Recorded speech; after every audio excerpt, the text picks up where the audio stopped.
అందరికీ చేతులెత్తి నమస్కరిస్తూ ఈరోజు మన ప్రియతమ నాయకురాలు దివంగత ప్రధాని ఉక్కు మహిళ ప్రపంచంలో మేటి నేతగా ఉన్న ఇందిరాగాంధీ పుట్టినరోజు సందర్భంగా ఈరోజు కార్యక్రమంలో ముఖ్య అతిథిగా పాల్గొంటున్న గౌరవ ముఖ్యమంత్రి రేవంత్ రెడ్డి గారికి, డిప్యూటీ సీఎం భట్టి గారికి, పిసిసి ప్రెసిడెంట్ మహేష్ గారు, సహచార మంత్రివర్యులకు, ముఖ్యంగా వేలాదిగా విచ్చేసిన అక్కా చెల్లెళ్లకు చేతులెత్తి నమస్కరిస్తూ, ముఖ్యంగా ఈరోజు ఒక సంవత్సరం పూర్తి కావస్తుంది మన ప్రజాపాలన వచ్చి.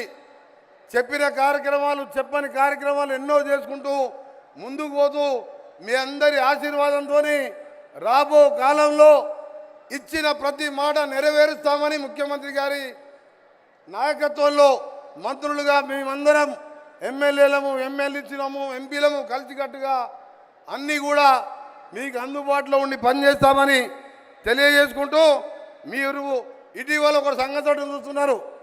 మాది నల్గొండ జిల్లా. నల్గొండ జిల్లా అంటే కింద ఫ్లోరైడ్, పైన మూసి రసాయనాలతోని 30 ఏళ్ళకే 60 ఏళ్ళుగా కనబడుతూ కాళ్ళు చేతులు వంకరై ఎన్నో రకరకాల రోగాలతో చనిపోతుండే గౌరవ ముఖ్యమంత్రి గారు మూసిని ప్రక్షాళన చేసి 40-50 లక్షల మంది జీవితాలను కాపాడుదామంటే బావమరుదులు బీజేపీ కేంద్ర మంత్రి, 2 కేంద్ర మంత్రులు ఢిల్లీలో ఉండి అభివృద్ధి చేయకుండా గల్లీలలో ఉండి ఆ పని చేయకుండా మా నల్గొండ ప్రజల జీవితాలను నాశనం చేస్తున్న పరిస్థితులు కూడా మీరు చూస్తున్నారు సోదరులారా. అందుకనే ఈరోజు ఇందిరమ్మ ఇల్లు కానించి అన్ని కార్యక్రమాలు చేస్తూ చెప్పని మూసి కార్యక్రమాన్ని చేసి మాకు నల్గొండ ప్రజలము ఉంటామో పోతామో తెలియని పరిస్థితులలో మాకు జీవితం మీద ఆశ కలిగింది. అరే గౌరవ ముఖ్యమంత్రి గారు ఇంత ధైర్యంగా ఏ ముఖ్యమంత్రి చేయలేని కార్యక్రమాన్ని చేశాడని. ఒకవైపు రైతులను కాపాడుకుంటూ రుణమాఫీ చేసుకుంటూ అన్ని రకాల స్కీములు చేస్తుంటే పనిలేని నాయకులు 7 లక్షల కోట్లు అప్పు చేసాయి, 7,000 కోట్లు కూడా ఈ మూసి మీద ఖర్చు పెట్టకుండా ఇవాళ మాట్లాడి దానికి అడ్డం పడదామంటున్నారు.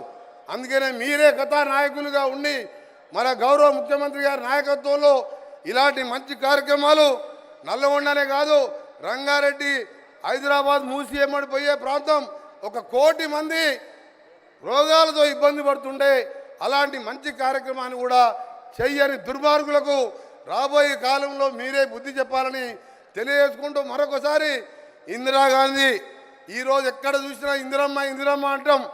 ఆ ఇందిరమ్మ కట్టే ఇల్లు ఇప్పటికి ఉన్నాయి, 60 ఏళ్ళ కింద కట్టాయి.